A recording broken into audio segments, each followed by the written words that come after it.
पंतप्रधान नरेंद्र मोदी यांचा झंझावात आणि सोशल मीडियाच्या अक्राळ विक्राळ शक्तीच्या जोरावर भारतीय जनता पक्ष व शिवसेनेचे शिरूर लोकसभेचे उमेदवार खासदार आढळराव पाटील हे सन 2014च्या लोकसभा निवडणुकीत शिरूरमधून तिसऱ्यांदा निवडून आले।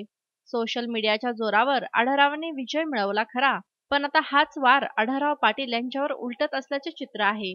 त्यामुळे आढळराव पाटील हे स्वतः मतदारांच्या प्रत्यक्ष भेटीला प्राधान्य देत आहेत। सध्या सोशल मीडियावर आढळराव पाटील यांच्या कोणत्याही पोस्टवर जाब विचारण्यात येत आहे। बैलगाडा शर्यत, विमानतळ, रेल्वे, महामार्ग या प्रश्नांवर दिलेले अनेक आश्वासने आढळराव पाटील पूर्ण करण्यात अपयशी ठरले आहेत। सन 2014 पासून बहुतांश सभेत नरेंद्र मोदी आणि उद्धव ठाकरे यांनी विकासाव्यतिरिक्त हिंदुत्व विरोधकांवर टीका करण्यावर भर दिला। त्यामुळे थेट प्रश्न नेटकरी विचारत आहेत।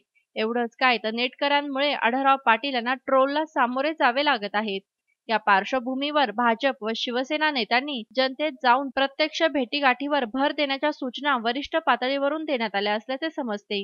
दुसरीकडे विरोधकांची सोशल मीडिया टीम देखील आता सक्रिय झाली आहे। त्यामुळे आढळराव पाटील यांच्या टेन्शनमध्ये आता भर पडली आहे। त्यातच अमोल कोल्हे व समर्थक तरी मागे कसे राहतील? फेसबुक लाईव्ह, ट्विटर आणि व्हॉट्सअपच्या माध्यमातून नेते मंडळी मतदारांशी संपर्क साधत असतात।